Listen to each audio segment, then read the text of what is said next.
nga bang hindi natuwa sa kanilang mga kwento? Mga personalidad na naghatid sa atin ng ngiti at mga aral ng buhay na nababalot sa malulutong na halakha. Taong 2007, nung unang nakatawag ng pansin ng buong mundo ang mga dancing inmates ng Cebu Provincial Detention and Rehabilitation Center.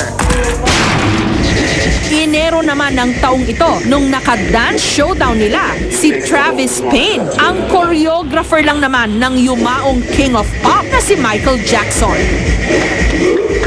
January 18, nagsimula ang rehearsals. 2 araw ito inabot, pero mabilis na natuto ang mga preso.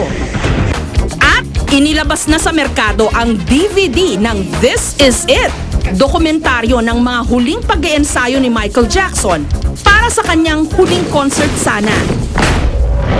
Kumusta kayo? Sa kauna-unahang pagkakataon, binisita ko ang pinakasikat na mga preso sa buong mundo. At sa puntong ito, sila naman ang nagsilbing dance instructor. At ang kanilang naging estudyante, walang iba kundi ako. Ito yun. Iganyan lang po. Okay. Bali, diretso mo na lang po. Iganyan na lang. Yung galing sa kanya, diretso mo na lang. Hindi. Wait po. Tapos ipupuk mo dalawa. Hirap ah.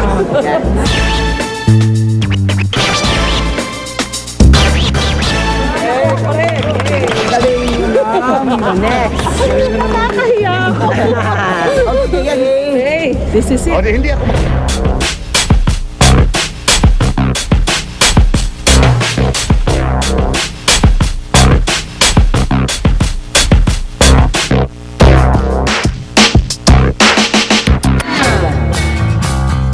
Ang mga preso ng Mandaluyong City Jail, iba ang napagdiskitahang ehersisyo para kahit papaano sumaya sila at umiwas sa pagkaburyong. Para sa kanilang warm-up exercise, pinaglalamukus muna sila ng kanilang mga mukha.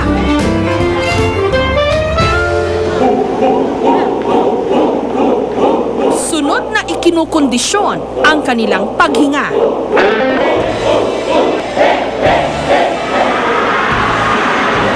Nung handa na ang lahat, sinimulan na ang pagpapatawa sa mga preso. Ito ang tinatawag nilang laughter yoga. Bukod sa nakakatulong daw ang pagtawa sa ating immune system o yung naturalesa para labanan ang mga sakit, nakakalikha rin daw ang pagtawa ng endorphins o yung tinatawag nilang happy hormones. Ito ang nagpapasigla sa ating katawan. Kaya pag mas malakas at mas madalas ang pagtawa, mas maganda. Nung una, alangan pa ang inmate na si Carol na makitawa. Hindi ko magawang masaya.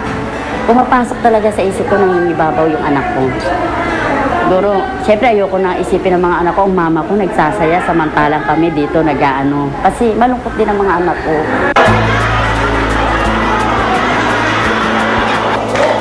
Pero maya-maya lang, nagpatangay na rin siya sa agos ng tawanan. Masayahin nga raw talaga tayong mga Pilipino. Kahit pa yung mga bagay na sadyang hindi nakakatawa, katulad ng basketball. Nakahanap tayo ng paraan para pagmulan ito ng matutunog na halakhakan. Sa Cebu, ang mga nagsalpukan, mga midget at mga bading. Sama-samang nagpapalakas ng loob ang mga midget. Ang kupunan naman ng mga bading, parang sa beauty pageant lalaban, con todo makeup at costume. Go, bading! Go! Nung handa na ang lahat, pinagulong na ang bakbakan.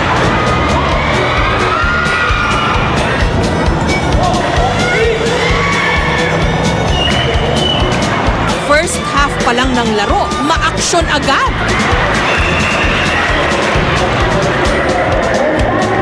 Mukhang effective ang Nagmamadali rin ang mga bading.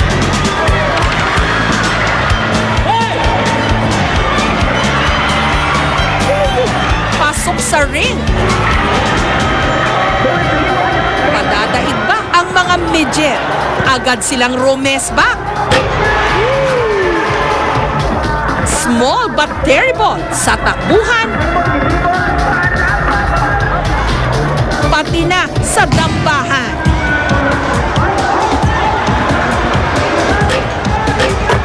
Hanggang malamangan nila ang mga bading sa score na 8-2.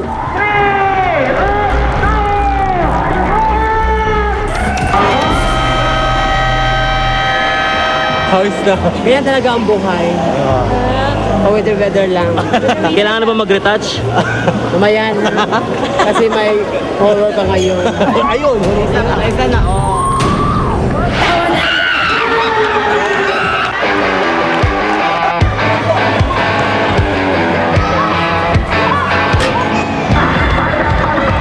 Dito, mas naging pisikal ang laban.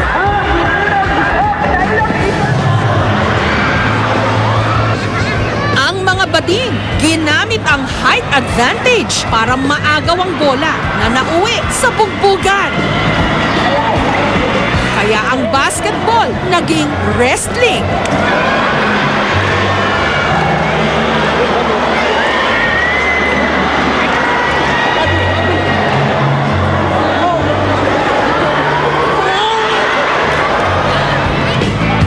Bumawi naman ang mga midget, dinaan sa bilis ang laban.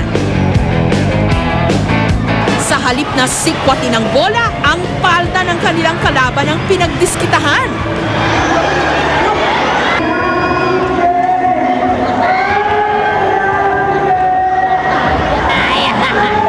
Hindi naman ibig sabihin na kung mag-enjoy kami, minamaliit namin sila. Nandito lang yan eh. Nasa puso lang yan. Sa last 2 minutes ng laban, humataw ang mga midget. Inilampaso nila ang mga bading sa score na 20-12.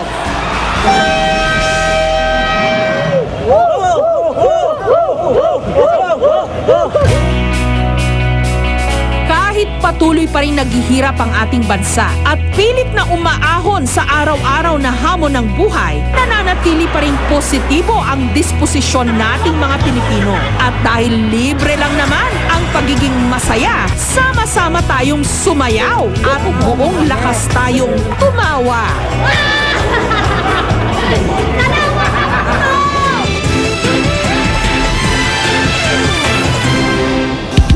Susunod, mga kakaibang kwento ng mga hayop. Si Andy at si